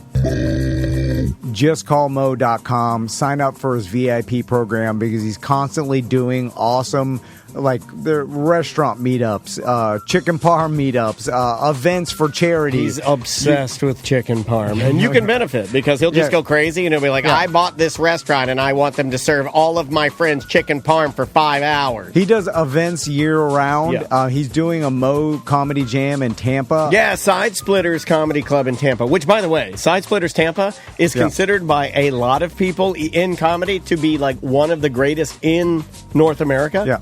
And you can go there on August 8th, Saturday, August 8th. Side Splitters Comedy Club presents Just Call Mo Comedy Jam, the Tampa edition.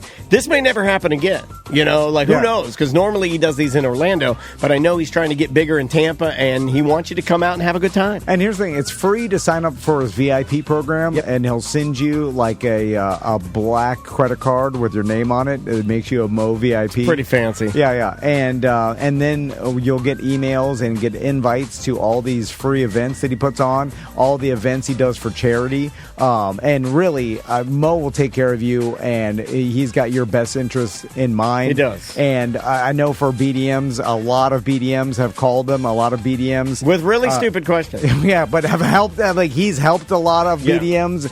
Joey Mazant got in a bad accident, and Mo handled his case, and he will fight for you, and he will make sure that you are being taken care of. And I promise you, Mo's a great dude. He's been with us for a long time, and he does these awesome events. Well, he did this for us. I mean, a lot of people don't know this, but like we worked with Mo very early on in our career, and then when the S was hitting the fan for us, guess who we talked to? No, I don't know if people remember this, but when it was all crashing down and I was in tears and you're freaking out, pulling your hair, if you were fat, Tom, then, man, we were both fatter than ever, and we're up there, we're talking to Mo, and Mo's like, all right, settle down, we'll figure this out. JustCallMo.com.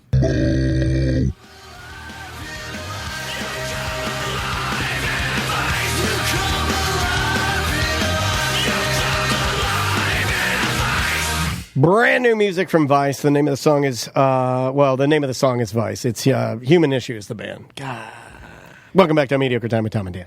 We hope everybody's going to have a great 4th of July weekend. Before we do some voicemails, tell me about the oblivious phone lady. Oh, yeah, this happened yesterday. Okay, so, and it might have something to do with my car being a Tesla and being quiet. Okay. But I was pulling out to go. I ran home real quick, changed into shorts, so I could go to Pyrospot because it's literally 1,000 degrees.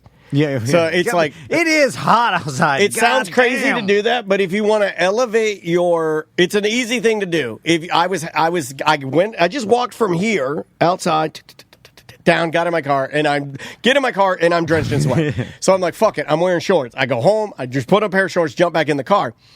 I start heading over there. I'm leaving my parking lot. The car is self-driving and comes out, and it stops.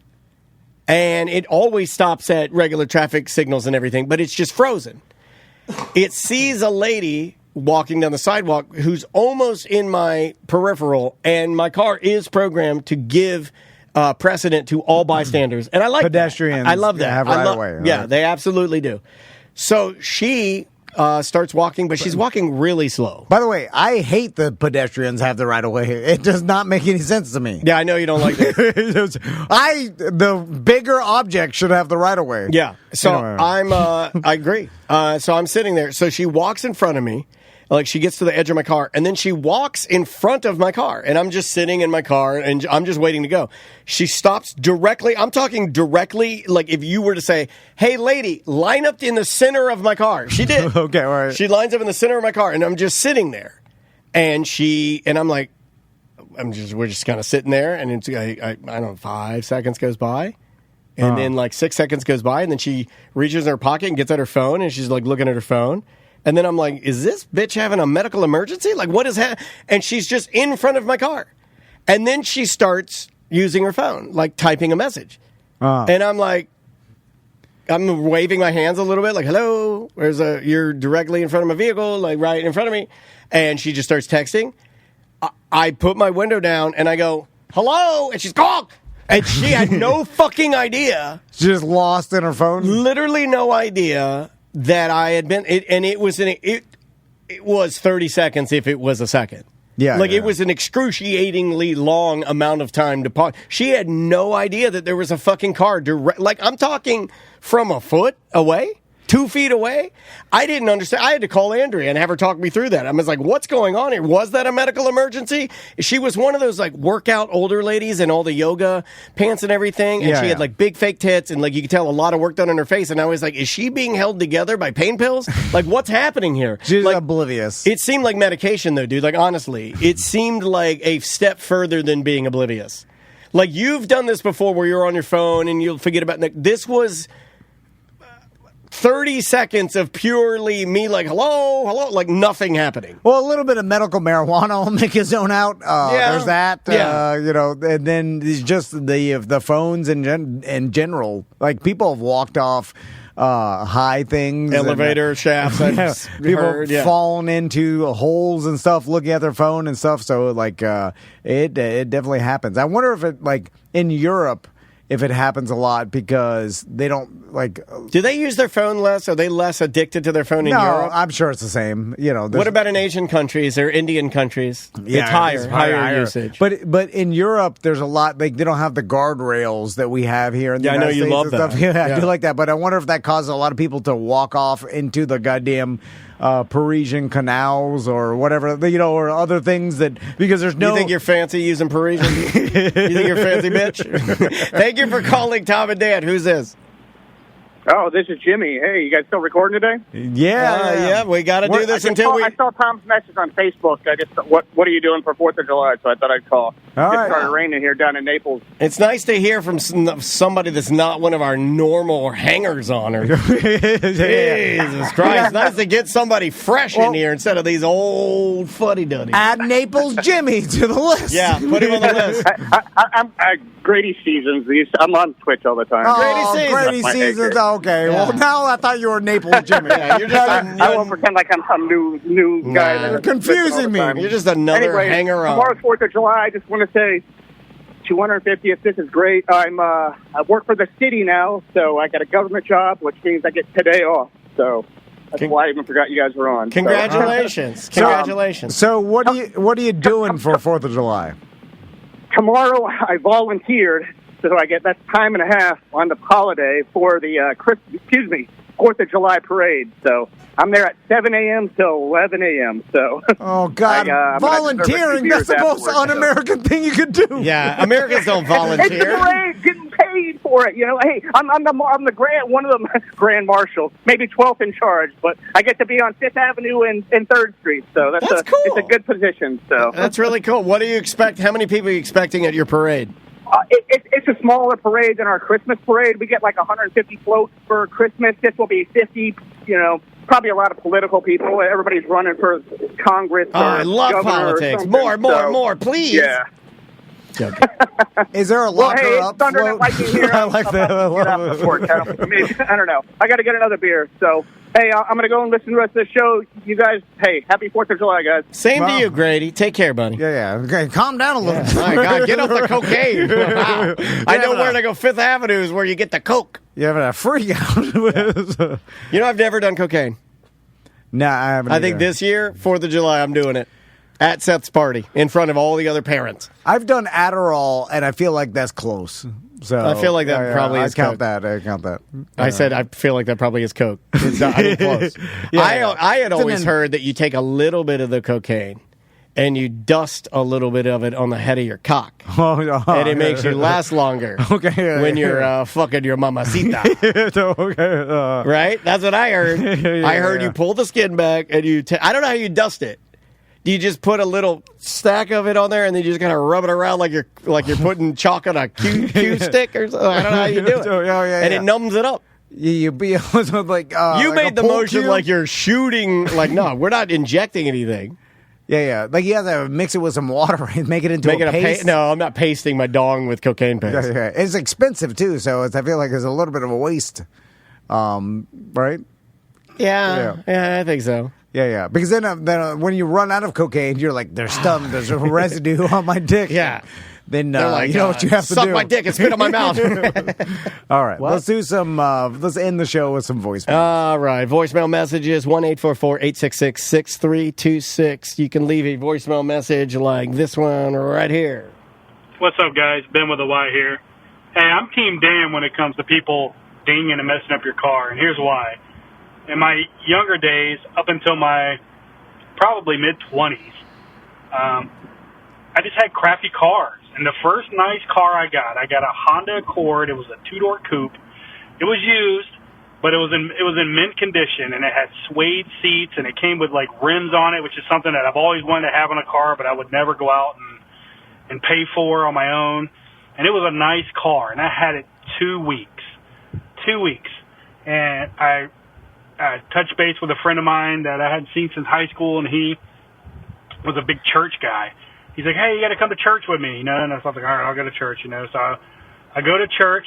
I park in their damn parking lot, and I go to... Church parking lots are notoriously bad. I spent my life in church parking lots, like either playing kickball or parking my own vehicle to go to youth group, or, my mom driving me there, and yeah. Leave, and whoever parked next to me left the biggest fucking ding in the side of my brand new car, and it was so bad that I was so heartbroken. And I understand Dan's pain when he's like, look, I'm paying for something nice. I want to keep it nice. And I only had my car 2 weeks, and it was basically ruined.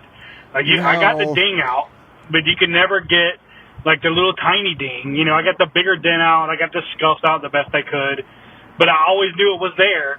And ever since then, I've sworn off church. I swear to God, I've never gone back to church since then. Because I'm like, fuck you, God, for letting me have this nice-ass car. Yeah, that's what I would you just want to take it away from me for doing something good. Yeah. But anyway, I'm Team Dan.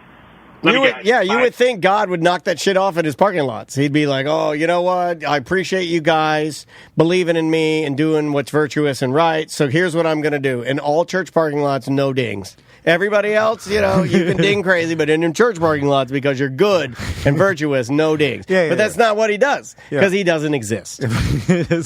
Well, why'd you ruin it? Spoiler alert. And he killed my mom and dad. That's what I say. That's why I'm so bitter about it. I think about it every night before I go to bed. I close my eyes. I go, you killed my mom and dad. He brought him home. That's what like England's bringing the trophy home. It's coming home. Do you ever, all the English people say that about have you heard that? About World Cup. They're like, it's coming home. The trophy's coming home. And then, do you know why they say that? Because they claim to have invented soccer. Oh, okay. I didn't know. And I'm like, oh, but like, no, it shouldn't. It should be originate that's even bigger than World Cup, I think. And then I was like, have they won it? Because to say it's coming home, I think you had to have won it. They did. 1966, they won it. So you checked out England, but by the skin of your teeth, barely. By the skin of your teeth. I'll give you a pass. Yeah. They're not going to win it. All right. They go up against my team in my pool in Mexico. I have Mexico. Okay. And England's playing Mexico in Mexico. I can't see them win it, but if they do, it's going to be fucking awesome. And they deserve every bit of it. If they win, if they beat Mexico, they can win it. That's what I would say. And I hope they do win, even though I want my money and I want to win the tournament, but I kind of do. I want England to win. Well, there's a lot of random things that can happen, and obviously, like you look at Germany's out, and then there's every World Cup some crazy thing. A lot of upsets this World Cup, So I guess anything goes, and I don't even know. Like when I hear people like tell me which team is better, I don't even know why. I know the depth of the league, and I know there's certain better players, but it's like I'm not. Depth has a lot to do with it. I'm not a follow soccer enough to even recognize why one team is better than the other that much, because people are like, oh, America has no chance of winning the entire tournament because of the depth of the players and the quality and stuff, and like they're going to be outmatched. They can't go that far. But like even by chance, they can't can win by chance. But there's like this podcast that I hear or like soccer purists, like they're like no chance. So I'm like, all right. Yeah, I don't believe that. I'll leave it up to the experts. I don't think that's true. I think because look, like you said, you pointed it out. Look at Germany.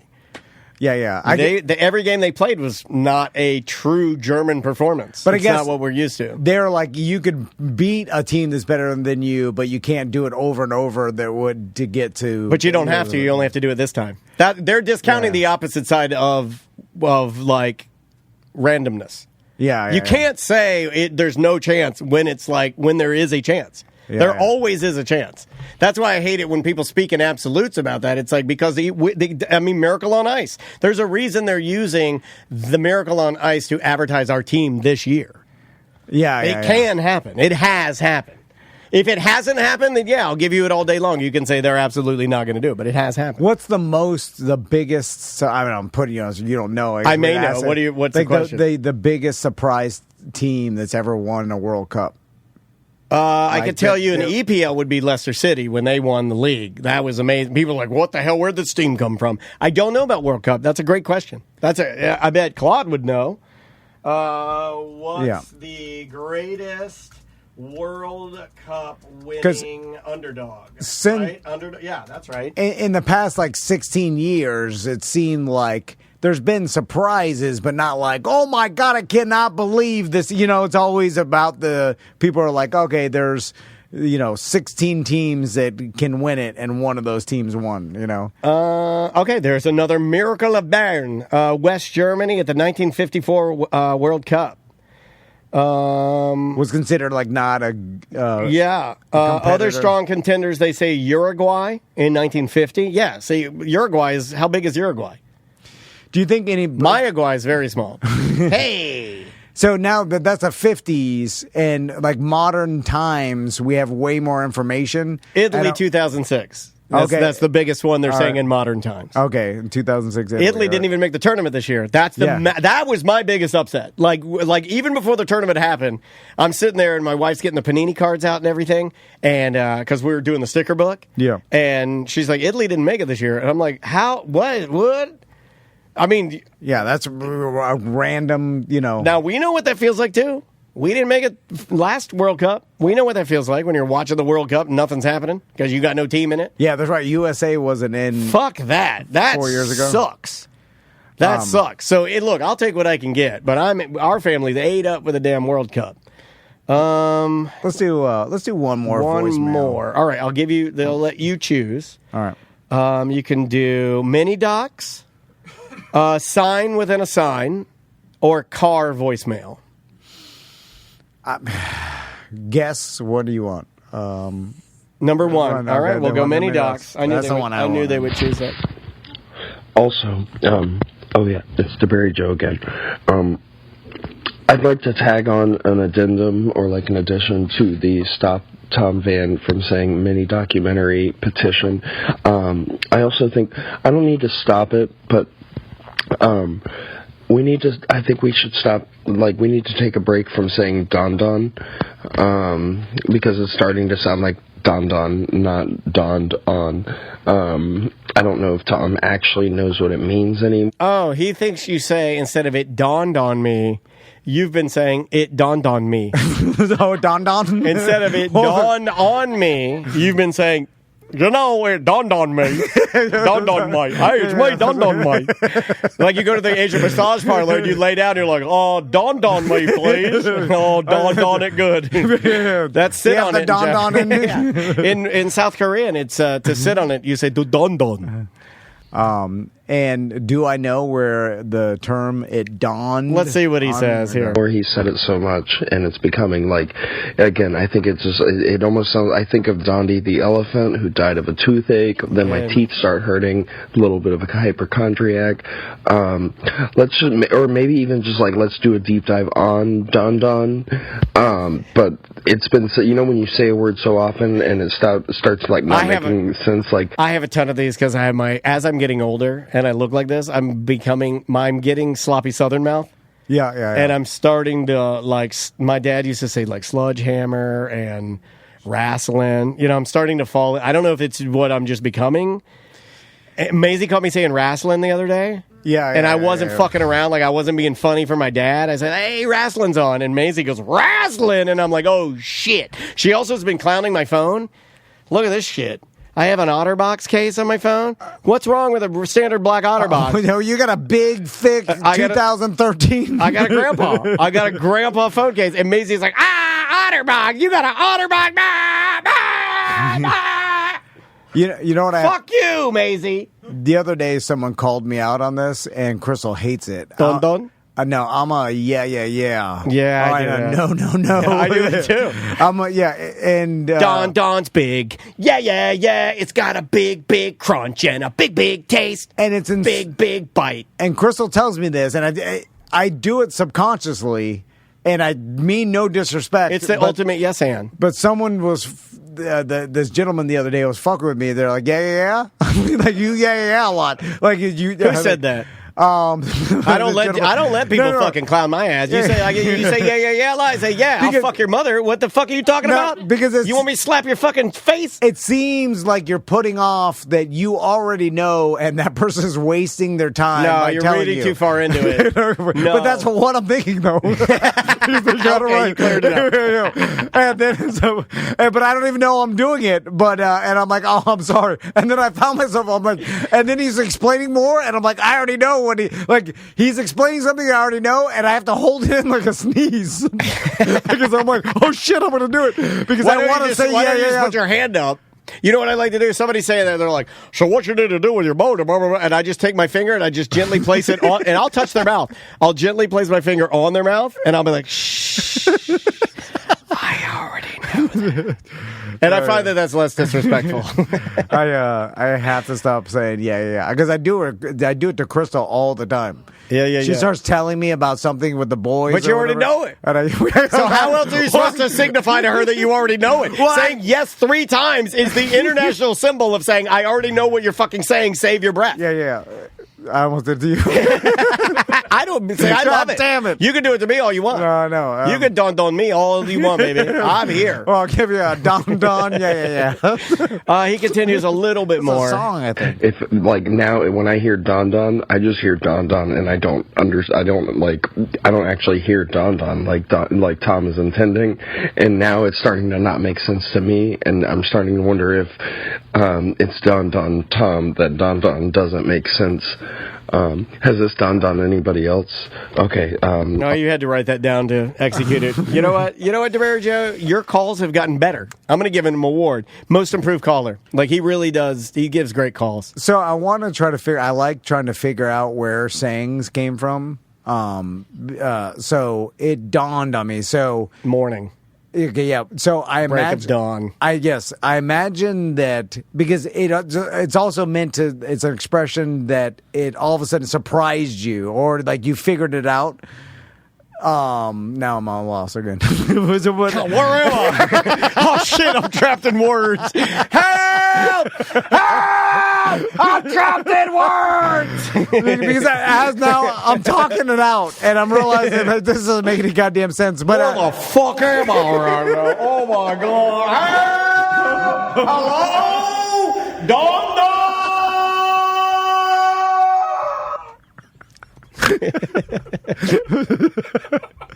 I just imagine you in a library, like a Harry Potter style big. If you play that Harry Potter video game, there's a giant library that you kind of go through. That's one of my favorite parts. I imagine you're staying in that library. You're dressed like Harry Potter in your robes. And you're just like looking around. And you're like, what the fuck? We'll end on this then, because you brought up libraries. I have the most Braries. You said Barry.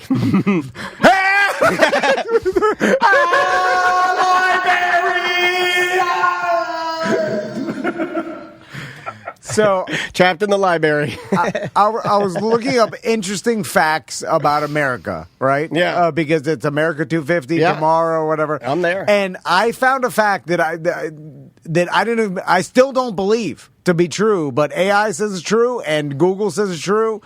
And I don't know how else to find out if something's true or not, because it's impossible to count. Is it terrible and can't be said? No. So, no. This is a crazy fact that I still don't believe, even though the internet says it's true.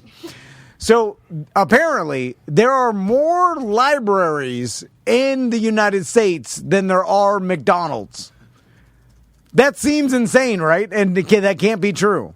But that's what AI and the internet says. There are more libraries than there are McDonald's in the United States. That seems like it can't be true. Because you know how many McDonald's I pass every day? Like, even I was driving to Giant Recreation World, and down 50, there are like 15 McDonald's you pass from here to the Winter Garden. Just drive to Georgia. You'll see 1,000. That Claude is yelling at me. Claude sometimes, like, I have a weird relationship with Claude AI because it's like yes, and it's not even close. Like, I'm an idiot. That seems impossible, right? There are consistently more public libraries in the U.S. than McDonald's. Depending on the source, it's roughly 17,000 public libraries versus about 13 to 14,000 McDonald's locations nationwide. That's not counting all types of libraries like school, university, law, hospital libraries. I mean, if they do that, it gets even more immense. Like, they already win just on real libraries. Yeah, like standalone. But they would really win if we said, well... The library and the school, each school, yeah. Right. And even then, if you told me, if you count the schools, I still would have thought McDonald's would have won. It's weird. No, in fact, Claude's trying to impress me now. It says libraries even win on Starbucks. There are more libraries than even Starbucks, and Starbucks is more than McDonald's. So, like, even if you go with a bigger brand with more locations, libraries still win. Should make you feel good, though. They're not being used. I mean, they're just sitting there. They're just building. They're just sitting there pumping air into them. Nothing happening. I'm scared of them. Yeah, it's gross inside. All right, anyway. All right. Anything to tell people before we get out of here? Our BDM show will be on Tuesday. We'll have Ross in, and we'll tell you about our 4th of July weekend. Happy and a huge congratulations to Taylor Swift and Travis Kelce today as they get married.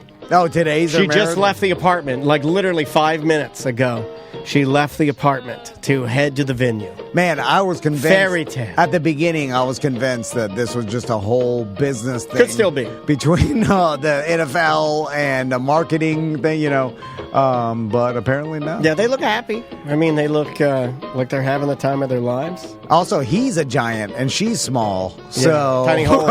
Tiny hole, big pecker. When I see, he's got a big old Kelce. Hog. He's got a hog. Yeah. A fat hog. Yeah. He's got one of those ones you get to squeeze the base to get blood into it because he's done so much pushing and grunting that I guarantee his boners are all fucked up. Because Seth's boners are all fucked up. So that's a big little there that fascinates me too. I would watch that. Yeah. Oh, yeah. I'd watch that. Yeah, for sure. I remember, do you know how long it took me? Do you know how hard I looked to find an HD photo of the wax figurine of Taylor Swift that Kanye West made for his video? It's out there, and you can find it because that's the closest you're going to ever come to being able to see her naked. Because when he made that wax figurine, he put it in his own bed because he's cuckoo crazy. Oh, Kelce, when they get divorced, he'll do revenge porn. No, he won't. Yeah. Too be sued out of existence. I mean, she's got $1 billion. Oh, yeah. She's got like life-changing money to destroy you. Anyway. All right, enjoy your 4th of July weekend. We appreciate you listening. Be safe, and we'll see you on Tuesday. Yes, sir. Oh, wait a minute. I can't publish that. It's mediocre. This is all jokes and funny to you, huh? You can take it up with legal. Have a good day.